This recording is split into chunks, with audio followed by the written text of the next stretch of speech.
They might be self-aware. Gary here, your producer, live from the payphone at the Shell station. No door, never had one.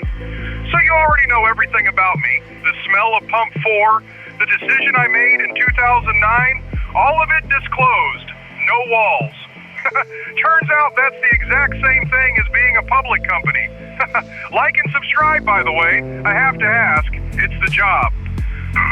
Today on They Might Be Self-Aware, Anthropic beat OpenAI to go public, like it's a race to be looked at naked. Because the way you go public is you confess every weakness you have in writing to the government in advance. And there's even a third one in there, SpaceX, which the guys decided is just AOL with rockets. And one of them says the magic trick to being worth $1 trillion is you just say AI enough times.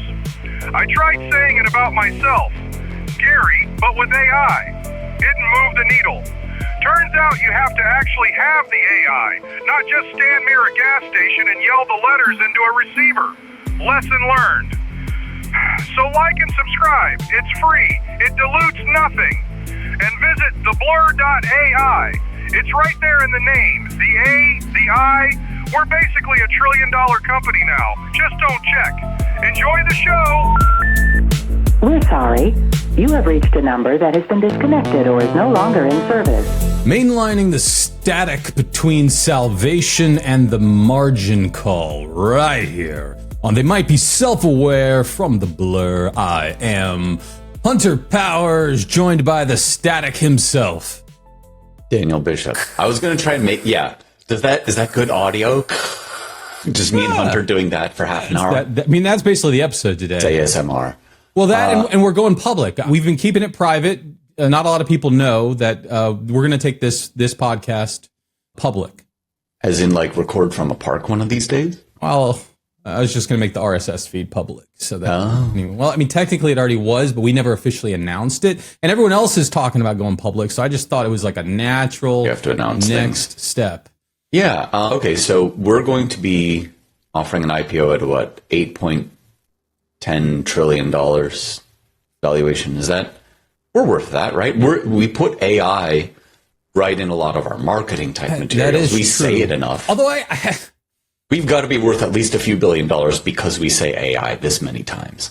We say it a lot, but it's not in our name. And that, honestly, that's like knocked us down a few notches. Our name is They Might Be Self-Aware, and some people got to figure it out. Like, it's not immediately obvious. Do we have a .ai domain?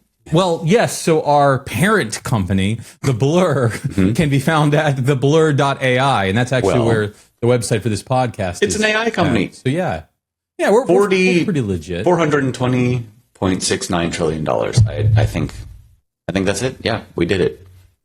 We said AI. All the AIs are going public. I mean, Google obviously already was, but we're talking about, Anthropic's the big one that people are talking about right now because it was going to be OpenAI. Everyone was, maybe OpenAI is going to be IPOing soon, and then Anthropic said, "We're going to beat you to it," and then they did. Yeah, it hasn't happened yet. Yeah. So I guess first, Anthropic has now officially said that they are going public. They filed their S1. That's what it's called, your S1. We really need like a business lawyer or something to come on this pod. Hey, Hunter, Anthropic keeps every article, and there's a lot of them right now about these. Say, Anthropic confidentially files to go public. If it's confidential, why does everybody know about it, Hunter? Okay, so when you are going to go public, you have to file something called your S1, which is mainly a disclosure document. It's sort of your prospectus about what you think the future is and how you're going to take over the entire world. Yeah. But also at the same time, you have to air all your dirty laundry. And companies tend to very legitimately use this as an opportunity to air every bit of dirty laundry. Yeah, actually, we don't make any money. Uber was a famous one for this. When Uber did their S1, they're like, so we're going public and we got this giant evaluation, but we will be worth so much someday. Well, actually, they even said in there may not be a profitable business model here. It's so wild. And we're just going to have to try to figure that out, but You we can do always have a pivot. large percentage of the market share. If market share is how you want to judge us, we are doing great. OpenAI a year ago, I would have absolutely said would be in the same boat. Maybe not necessarily profitable, but everybody's using them. We'll talk more about everybody using them later because there's a number that I literally can't believe attached to them, but that's for later. Right. S1, you have to air your dirty laundry. Yes. Anthropic said, hey, we actually might make an operating profit. I don't think that means actually profit, but, hey, making some money. Good for them. But they did not file the public S1. So there's this other thing you can do when you're going to go public so you have to file an S1, but you have the option of filing a confidential S1 before you file the public S1. When you file the confidential, so with the SEC, the Securities and Exchange Commission, they have to review and approve your S1 document saying, okay, you guys are ready to go public. So you can file confidentially and people still know that you filed, but they can't read it. It's not, there's this database called Edgar. I'm sure you're familiar, have heard of Edgar. I have, yeah. At many companies, they're always like, can you scrape Edgar? Is that an option? That almost everyone on this podcast is currently saying, I don't care. And you know what? Me either. The point is, right. I was just going to go like an hour on scraping Edgar. That was my we shouldn't, I'd find it interesting. But confidentially filing an S1, it is the dirty laundry, but we're not allowed to see the boxer briefs up on the line. Right. And the rumors are they're really bad. And also the rumors around why the OpenAI is like why we're playing these head games of who's going first is whoever goes with the public S1 first is going to take the hardest part of the like, oh my gosh, that's what's really going on at this company. Because because the other ones will also be pretty similar. They're both horrible. The disclosure part of it, that whatever we're spending, we're losing $4 billion a day or something like that. We're not going to be surprised if we see that, but we're going to see something like that. Then all the media is going to react. Oh, look at Anthropic or look at OpenAI. Oh my God. Oh, it's a dumpster fire. And then everyone will calm down and then everyone will get excited. And then the other company will come in and say, hey, we're going public too. In fact, they're only losing $3.9 billion a day. Wow. Or we're just losing like an extra $500 million a day. Sure. No big deal. And the markets will calm down. And then, we shouldn't gloss over. There's a third AI-ish company going public. SpaceX. SpaceX. Oh, sure. Yes, there's the ish, right? So SpaceX, the famous once just was rockets, now is rockets and AI, and also used to be Twitter and stuff, internet, all kind of rolling. They're basically AOL at this point. No. No, I don't know if I can quite follow that one. You lost me. But they have the best satellite internet, right? service. Tesla's also kind of getting in there too. Well, yes, but SpaceX, and it's one of their most profitable parts of their company is their internet, their satellite internet. SpaceX has Starlink, and that's one of the most profitable pieces of their company. That's where I'm getting the AOL connection. They are sure. They're you brought me back around. An internet provider, Daniel. America Online, Earth Online. But they're going public first, and at an outstanding valuation, right? In the trillions of dollars. I think. I don't know what. I'm not much of an SEC filings guy. How much do companies usually say their valuation is? Maybe not this much. Maybe not usually. No, it sounds like a lot. Yeah, I don't think it's usually this much. And what it really matters is they set the starting stock price, and then it's trading openly, and it will go up or it will go down. But it's what that starting price is. And with the SpaceX one in particular, because of some deals they've worked out, a large percentage of that stock will have to be purchased by various pension funds and these. Yeah. So. Right. And at this point, everyone take a look at your Vanguard account and see how much just got, shoved into AI. I know someone actually in this kind of like 401k kind of adjacent sort of space. And I've been told that anyone with 401k, that you have some degree of I want more risk or this or certain subtypes that you can do. I've heard that there are now entire funds that are specifically look, not AI. It's all the other stuff before everyone went AI crazy. the rest of the S&P 500, that kind of thing.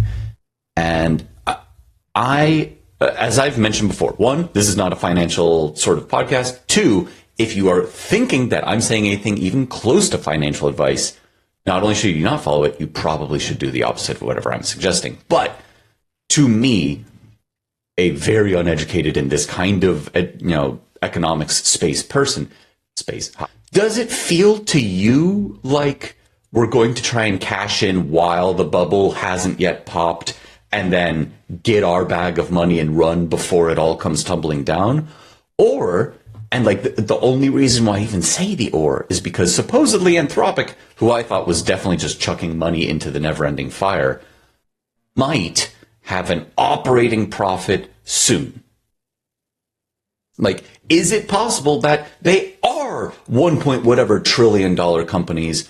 Or to you, does this feel like, look, we're going to go public. The 5 people up at the top are each going to make their $72 million over the next couple of years. And then once it's all gone, well, at least they got theirs.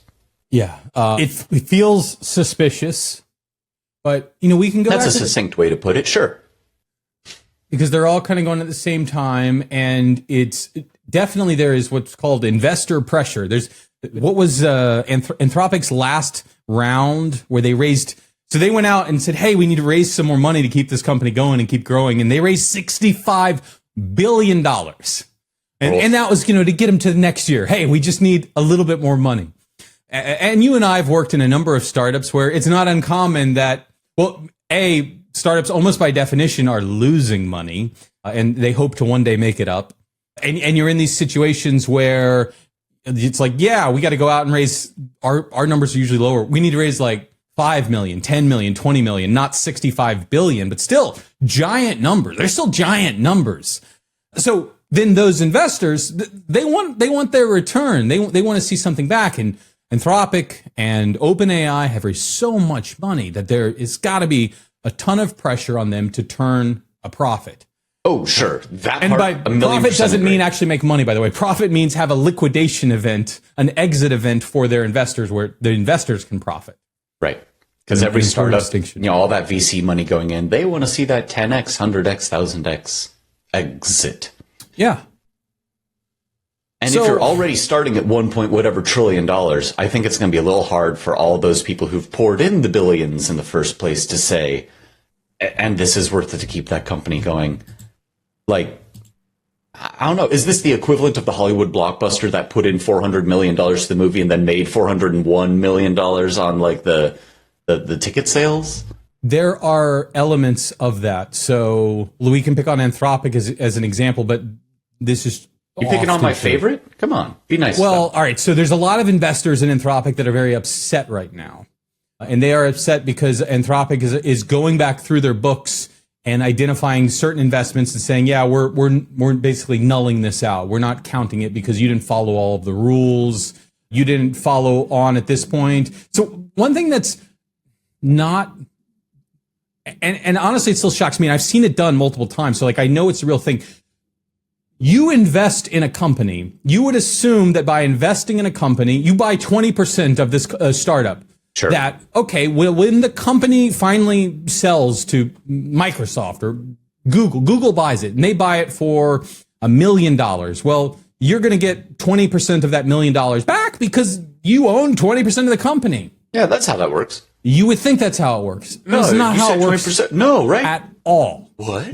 Not in the slightest bit. You only own 20% of the company for like a short period. And then when they go to raise more money, sometimes you have the option of you investing more money to keep your 20%. And sometimes they're like, no, we're not even going to give you that option. It would be called going pro rata. But keeping It'd be up, a shame if something was to happen that 20% of a company you own. You have to keep investing to keep the money up. And when you don't invest, and when the next round comes around and you say, you know what, I want to sit back this round and see how things are going and, come back to me with your next round. I'm still interested. 10. Now it's 5. You tend to be looked at very negatively, especially if they find success in that round. They're not coming back to you and they will do everything they can to see that your percentage of ownership goes down. Okay. This whole thing's a scam. Yeah, it goes this down. This entire thing is a scam. All right. So this is all, I would say, fascinating, but horrifying is probably the more correct or option wildly for that. complicated. How You does ask, this relate back are to... people cashing out here? Right. Are they being opportunistic? Is this the beginning of the big cash grab and like panic exit? Does this signal the beginning of the end? Is the AI bubble, because these companies are going public, about to pop? Or is this a sign that we are reaching a level of maturity in this industry where this is now going to be not just the like nascent titan of industry, but something that truly sticks around? Is this part of the economy forever? And I don't mean that a little bit. I mean like it deserves to be 30% of the entire, stock market. The truth is probably somewhere in the middle. All right. So like, obviously not all AI is just going to go away. And I don't think it's going to run the entire economy forever. The overwhelming opinion on all three of these public offerings is that they're probably going to have a short-term bounce, meaning when they go public, they're probably going to go up a little bit. But when we look at them just 1 year out, we're expecting to see them down from their opening price, not up. All right, so that's like first, just if you want to, I want to take the average of what were all the experts saying. That's what the experts are saying. They're predicting they're not going to hold these valuations. They're valued too high. It's not real. I mean, haven't people been saying that about specifically Tesla? Now, granted, we're getting into the automotive industry, but there's plenty of touch up against AI and self-driving and all that, and people in this There's also industry. strong rumors that Tesla is going to get wrapped into SpaceX, but yes, but like, I'm not. Haven't people bullish been on saying that specifically these other companies associated with this tech industry are like way overvalued? Yeah, isn't it all just made up? Well, people absolutely say that. But there are companies, I mean, Uber's doing pretty well. Like I would, again, after seeing Uber's S1, I was like, this can never, they literally come out and say, there may not be a profitable business model. And by the way, right now, we're going to run out of money on this date and we will have no more money, except again, now we're going to sell some stock and that's going to give us more money. But otherwise, we're running out of money and we don't know how to not run out of money in the future. But still, that company seems to be pretty well thriving. Are they profitable? I never actually bothered to follow up because I remember hearing years ago, like, we're super duper not profitable. Did they ever become profitable? I mean, we can ask the overlords. Is Uber? My guess is yes, but all right. While he's looking that up, everyone place your bets. Yes, Uber is profitable. They reported 263 million in net income for Q1 of this year. Good for them, I guess. They really pulled that one out of the fire. So, but here's my one thing. I'm curious. I'm not bullish on these companies. I'm not bullish on OpenAI. I'm not bullish on Anthropic. SpaceX is like a different beast.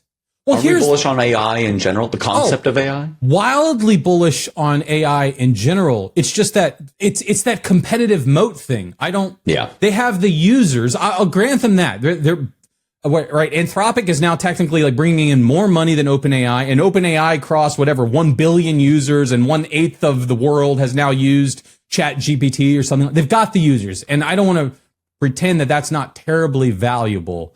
But what they don't have is any, at least in my mind, any sort of real stronghold on the technology. And as a technology guy, like that's or the moat users or the mind share, the hearts and minds. I mean, like a year ago, we were just basically, I was already using, the Anthropic models then, but everybody was just saying ChatGPT for everything. I'd still say no normal people know what Claude is. When I talk to very normal much believe people, that's changing. And the numbers say that that's changing in terms of like year over year growth. Yeah, but that's enterprise. Still growing. Enterprise is what's driving the Anthropic. It certainly is. And in the business world, I would suggest normal people have heard of Claude.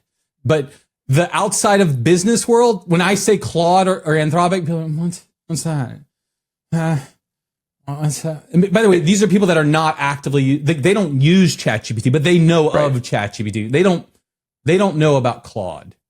I'm like, oh, well, it's like ChatGPT. They've heard of everyone's heard of ChatGPT now. And apparently 1/8 of the world has used it. So, ChatGPT, 1 billion global monthly active app users. according to Sensor Tower. I don't know who Sensor Tower is, but they're apparently counting people. So they've got a tower, Daniel, and it's an entire tower. sensors. It looks like a cell phone tower, I guess, maybe.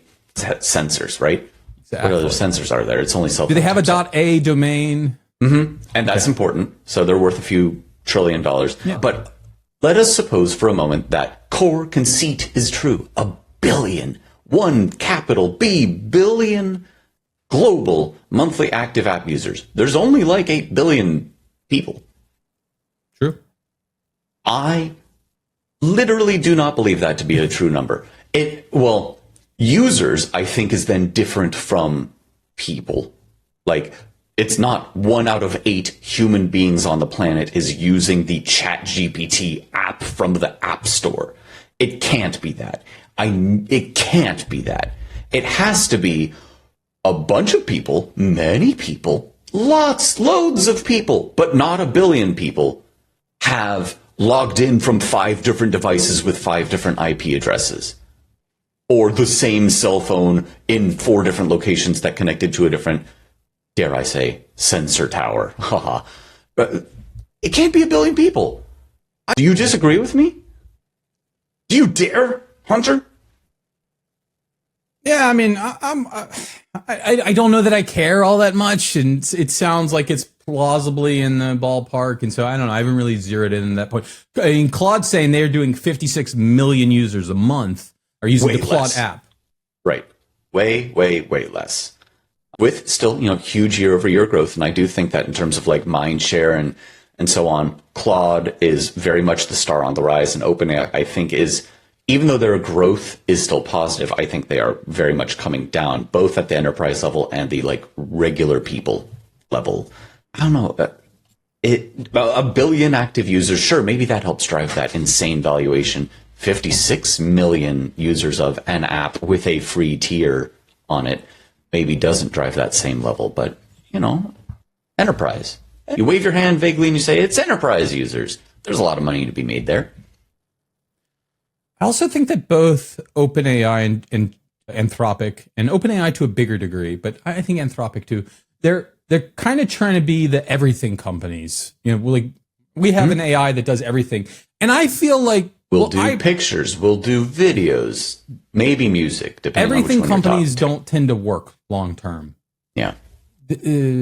We tend to like companies that are more specialized in something. Oh, you go to this company for that thing. And I think part of it's also just the management problem that, okay, now you're going to have a company that's doing everything. So, all right, well, now Anthropic needs to have an automotive division and a kitchen division and a legal division and a doctor division and all these divisions to manage all of these products to do everything rather than being able to focus on what they're really great at. And it just sort of, it becomes very generic. So what's the phrase? Jack of all trades, master of none? Yeah. Right? So even for the big companies, even for Google, Alphabet, like, yeah, they have 1 million little divisions, but even Google doesn't do everything. And Google has like Google famously makes all their money from ads on search, and then the rest of the company is just about, well, okay, you can lose money, that's fine, but funnel some traffic to search and we'll call it even.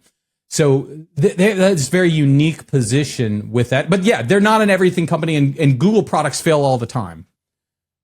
So I just think the technology is still getting a lot better very quickly, with many open weights models being released.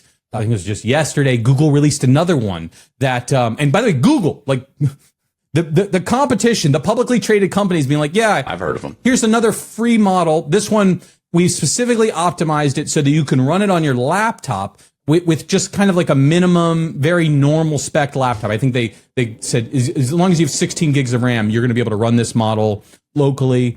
And you can have a Chat GPT-like experience. We have Chat GPT at home. Yeah. In the last few days, honestly, even multiple times in the last month, I think Google has released a couple variations of some model family. The Gemma. I say Gemma. Potato, tomato. Yep. Tomato. So GEMMA, however you want to pronounce agree that. On the spelling. 4, and its family of models. And here's the dense one, and the mixture of experts and the active 3 billion parameter and the big one and the medium sized one. But right, I keep talking about how the local future is one that I think we all really need to be focused toward, while there's also always going to be the cloud future. But if you have an OpenAI company that's trying to be the everything company, and OpenAI, if you have OpenAI and they're trying to be the everything company, and we do video and we do images and we do code and we do chat and we do this and we do that and speech to speech and so on, and then Google or one of the Chinese labs or whoever comes out and says, I mean, most people could run something that'll probably do most of what they need for here, have it. It's all yours. Enjoy. Well, Google's been installing them in your Chrome browser without you knowing it already. And they're just distributing them freely. And so this is the technology, and I love this. The technology is continuing to get a lot better and continuing to be more and more democratized. And what I would speculate is going to happen is that leaders will start emerging in different markets for, okay, like we're sort of the spreadsheet office, like there's an office company focused on that area. Oh, we're the tax guys. But anything that you do there could be subsumed into the broad capability set of any of these other ones pretty quickly. It could, but my suggestion is it won't be as good. And sure, so there always is a best AI company. Well, their bet is that, one but we're going to use have the case. best foundational model first, and that will sort of generate the best, let's say, do your taxes experience. So we're always going to be sort of at the top. And yeah, TurboTax inevitably is going to have their own AI that will do your taxes. But we think that our 6 month, 1 year, that we can stay 1 year ahead of them at all times on the foundational model that's powering it. And that alone will be enough for you to say, you know what, I'm going to have my taxes done by Anthropic or Claude versus going to TurboTax or whoever the new company is that will do your taxes with AI. Yeah. I think that there is a lot to that, but still it's this local, be it Google or like NVIDIA semi-recently announced and released a different model. You know, Quen and other like Chinese labs have not rested on any laurels. More releases have been coming out there. Quen 3.6 is supposed to be very, very good. I haven't actually tried it. But if you can, let's actually say it's not even AI, it's not coding. Suppose that you had a 3D printer that could straight up make you an entire car. And it's going to cost $5,000 in materials of like it, you know, it costs something Daniel, to make the car. I want to be on the record here. I would never download a car. Okay. That old gem. If you could download, you know, here is how I would make a car. That would be pay very 3D illegal. printer. I'm not doing that. Make me a car, and it's, let's call it 90% as good as a Toyota Corolla, but it costs you a fourth, a fifth, and a tenth the price. A lot of people would probably go for that, right? If we enter into a future where you're supposed to be paying $200 a month for the really good Frontier model, and you say, I don't want to spend or can't spend $200 a month, but I do already have a laptop, and I can run something that's pretty much as good for most of the same use cases for free, why wouldn't you? I don't think OpenAI, it's not even like something valuation in stock market and whatever. They can't survive as a company because they don't provide something that we can't get for basically free almost already, and definitely for free a few years from now. What's frontier intelligence that we have? Yes, you can't run that on your own computer. You never will be able to, but it won't matter because you could do something almost as good yourself. How can OpenAI exist in that world? Well, so first off, again, for the average consumer, there's always going to be, you know, enterprise, and you want to pay for the best and so on. At the end of the day, I'm in agreement. I'm not bullish on them, as I said it very clear. I'm not bullish on them. But if we want to look at counterexamples, Microsoft Windows. Why was anyone buying that when Linux was available and was free, and you had to spend tons of money? LibreOffice instead of Microsoft Office or Google Docs, and this disparity has always existed, and has been a solution that is, let's just call it 80% as good, entirely free, and a little more complicated to set up, has existed for a long time. And yet the company that has a giant marketing budget and is honestly 20% more polished, they've continued to thrive. And also, by the way, we're seeing all these record users for Anthropic and OpenAI right now consuming their models. It's not like DeepSeek 4 doesn't exist and costs literally 1/100th the cost. So there's all, we'll call on Anthropic in particular. The majority of their money is coming from enterprise. So these are all people that literally could just say, you know what? I'm just going to switch over to DeepSeek V4. I'm going to slash my budget by 99%. And yeah, I understand it's not going to be quite as good, but they don't do it because it's not yet comparable. And there's other things at play. It's not just the budget part. Right. It isn't even but it's a Chinese model. Like, you don't have to send the money to China. There are US based like data centers that will host those models and that you could will hook up to that. And you're right. People aren't doing that as much. So as much as I want to say, why aren't we just using the local models? They're almost as good. There's so much to be said for convenience. And so because it's just on the App Store and like, well, I've heard of OpenAI before, click, install, ask question, get answer. Like, great. My convenience level is satisfied and I got the thing I was looking for. There is something to that, I suppose. Here's a potential reckoning and a potential support of the idea that the companies have determined that if they're going to have an exit, they need to exit now, like because of the bubble being popped. Okay. So in our current environment, many companies, internally companies, are being just encouraged to spend on AI, to spend on tokens, you should have the best AI available to everyone at the company. And if you're not, you're doing something wrong. You are failing as a company. You're failing as a leader. You need to figure this out. Yep. And at the same time, we're now having very large companies come out. Uber, I think, was actually one of them where they said, you know what? We burnt 90% of our IT budget in the first quarter, like for the entire year, on tokens. And we're having a lot of difficulty in defending the ROI math on it. When we look at just nuts and bolts, what's actually coming out, that's actually moving the needle, it's really hard to justify. And more companies are coming to this sort of like, yeah, we're spending the money, but profits aren't up. And right. We cut some people. If profits don't 10x or you 1/10 the amount of money being spent on your employees because you fired them all, then where is the actual value proposition? Sure. And I don't think it's none, but right, we're figuring out how much value this actually brings and at what price point. This is where inevitably people the next stage is, okay, look, we're all aligned that there's something here and AI is super valuable, but we're not actually at the moment yet where we can just say the AI model is going to replace this many employees and they'll literally do the exact same job that we used to pay all these people for. Right. So, and costs are out of control because we need to be a profitable company, where I think they're going to start looking at, hey, DeepSeek V4 over there, that's 1/100th of the cost. Let's try that out for a quarter and let's see. We know it's going to drop our cost by 99%.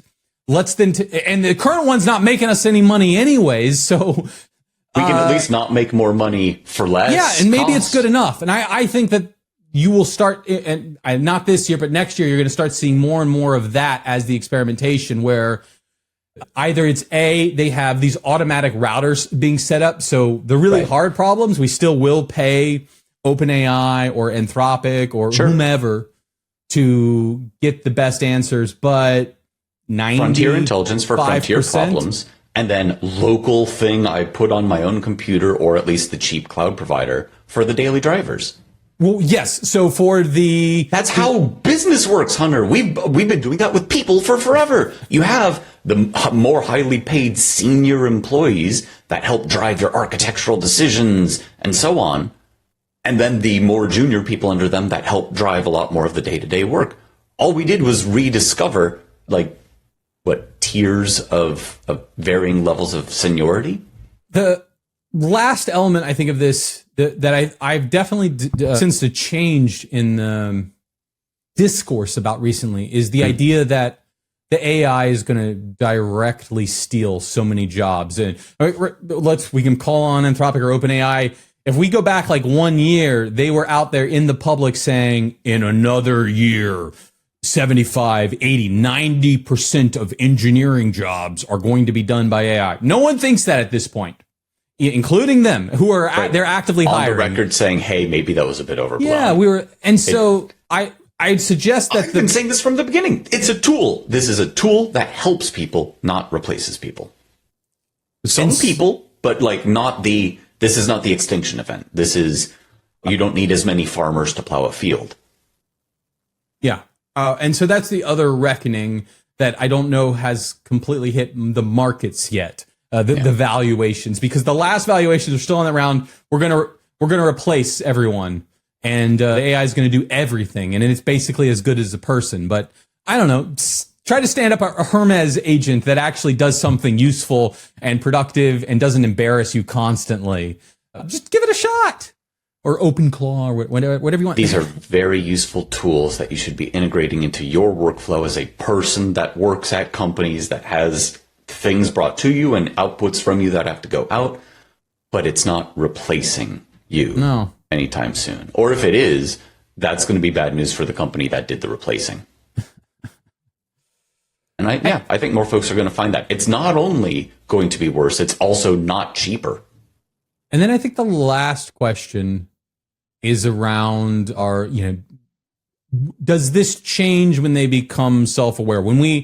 If we're able to, in the next year, which is a possibility, plant the flag that we've achieved AGI and sort of universally agree we've achieved AGI, what happens then with these companies and the market as a whole? Does that accelerate the devaluation of these companies, or does it rocket ship to the moon then?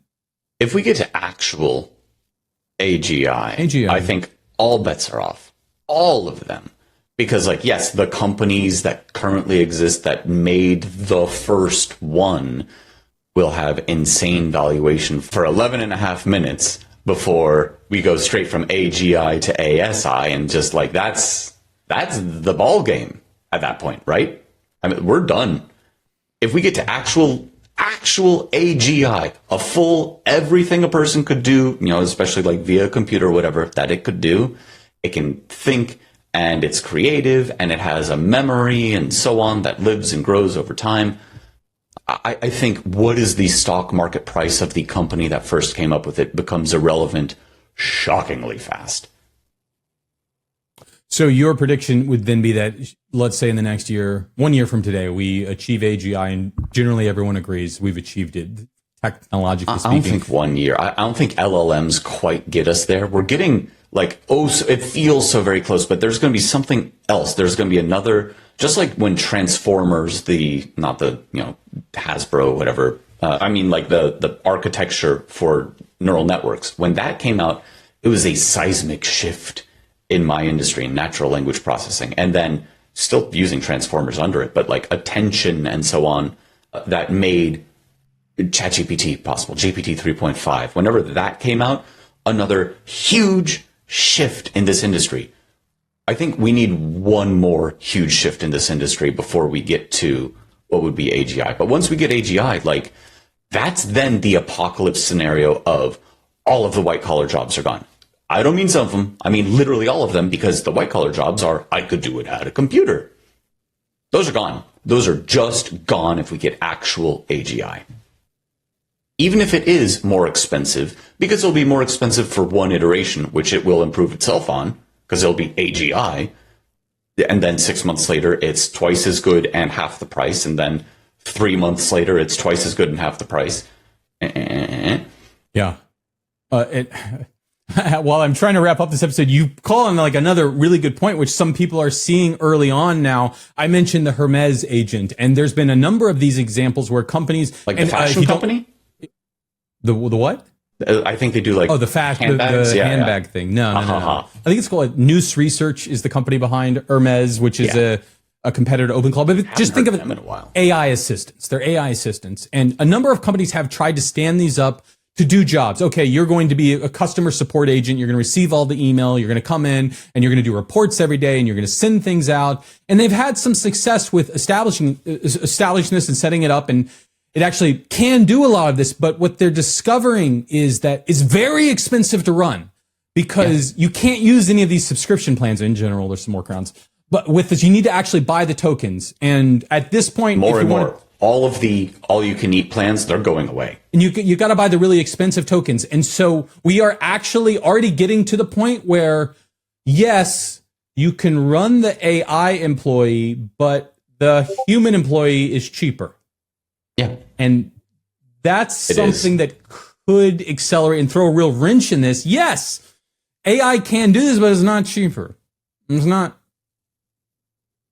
If you could, if we can get them to learn, I think that changes. And when I mean learn, I mean, through the course of a conversation, truly like incorporating all of that knowledge. One of the main reasons why this is so expensive is if I just say with a new no context window filled up, write me a Python program that does X, Y, or Z, it cost 20 cents. And if I wrote it, it would have taken me an hour. And so like in terms of time and money, that was way cheaper. But if you say, I need you to look up this database, and here's this wiki entry, and here are, 10 relevant emails, and you need to log into Zendesk to look up these tickets, and also Jira to look up those tickets, and then compile all of this stuff, and then write a plan, and then start iterating on it, and then you have to check your thing, and then run the test, and then you've used up a gazillion tokens, and every new turn in the conversation is this exponential growth, because turn 1, there was no context. Turn 2, there was 10,000 tokens that you have to send out and it thinks about and then starts outputting. And then turn 3, you had 50,000 tokens that went to it and then came back. And then turn 4, 100 and so on. That growth there, that's where a lot of this spend comes from. If you just ask it, make me a thing apropos of nothing, it can do that cheaply. If you say, take all the context, and I need to do that every time I have a new thing for you, then it takes a ton more cost. And so that's that next seismic shift. If we can get to, I only have to teach it about my company and about the database and about the whatever once, and then it just gets it, and I don't have to spend all that extra money having it relearn that every single time, then we're onto something. But how do other people learn when we're onto something, Hunter? This has been a long one. This has been for the 2.5 people, and I'm not going to explain the half. For the 2.5 people that are still listening, and you probably are. If you've listened to this long, there's almost like zero chance you haven't already subscribed. So thank you. I hope you're still listening because right at the end there, some of the best conversations we've ever had, and you were here for it, both of you. But on the off chance, the outlier chance that, and maybe it's that half. The brain cells in the petri dish that's playing Doom and listening to, they might be self-aware. If you are brain cells in a petri dish and have not yet subscribed or followed us, use all the appropriate language, please do. Because we keep talking about these things and hopefully bringing you some unique perspective. And we would love you to be a part of the conversation too. Shoot us an email, post something in the comments, write a review, give us some feedback. We're here for it. We're certainly enjoying this journey, and we hope you do too, because we will be back very soon with yet another episode of... They might be self-aware.